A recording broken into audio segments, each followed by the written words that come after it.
হয়ে থাকে আসলে ভিডিওতে অনেক কিছু শব্দ থাকে, তো আপনারা মনোযোগ দিয়ে ধৈর্য সহকারে সম্পূর্ণ ভিডিওটি দেখবেন।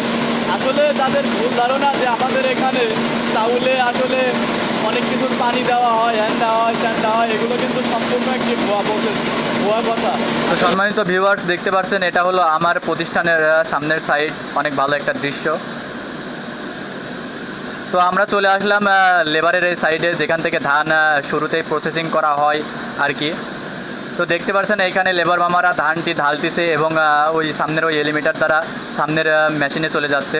তো এটা মূলত এলিভেটার বলা হয়। এলিভেটার থেকে এই যে পেডি ক্লিনার, যেটা ধানের ময়লা পরিষ্কার করে, এবং পেডি ক্লিনার থেকে সরাসরি এই বড় এলিমিটারে চলে আসে। এখান থেকে আমাদের রিজার্ভে চলে আসে। রিজার্ভ থেকে আমরা বিভিন্ন ভাবা সেদ্ধ দিয়ে থাকি। তো এটা হচ্ছে আমাদের মিলের বেল কর্ন গিয়ার আর কি, এটা দ্বারা সেদ্ধ ধান সামনের দিকে এগিয়ে যায়। তো দেখতে পাচ্ছেন এটা হলো আরেকটি এলিমিটার, যেটা আমরা পাখি এক বলে থাকি আর কি। এই এলিমিটার দ্বারা সামনে পাখির ভিতরে ধানটি চলে যায়, সেদ্ধ ধান আর কি। পাখি থেকে আমরা মূলত ওই ডায়ারের মাধ্যমে দিয়ে থাকি, এগুলোকে বলা হয় ডায়ার। তো দেখতে পাচ্ছেন এটা হলো ডায়ারের নিচের একটি দৃশ্য। সামনে ওই সাইডে যেটা হাড়ির দৃশ্য, ওটা হলো পার বয়েলিং বলে থাকি।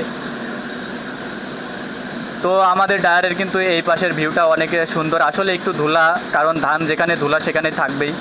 তো এটা কিন্তু মিলিংয়ের বেল কর্ন গিয়ার বলে থাকে। আসলে এই বেল কর্ন গিয়ার থেকে ধান পরে এই লিমিটার দ্বারা আমাদের মিলিংয়ে চলে যায় নেক্সট প্রসেসিংয়ে, যেখান থেকে চাউল বের করা হয় আর কি। তো দেখতে পাচ্ছেন এইখানে কিন্তু এইগুলাকে বলা হয় সাইলো। তো আমাদের 3টা ডায়ার, যেহেতু 3টা ডায়ারে 6টা সাইলো আছে। তো দেখতে পাচ্ছেন এটা হলো সামনের ভিউ, 3টা ডায়ারের একসাথে ভিউ। আর এটাকে আমরা মূলত পাখি বলে থাকি। এইখানে আমরা মিলিংয়ের ভাব, ধানগুলা সেদ্ধ ভাব দিয়ে থাকি।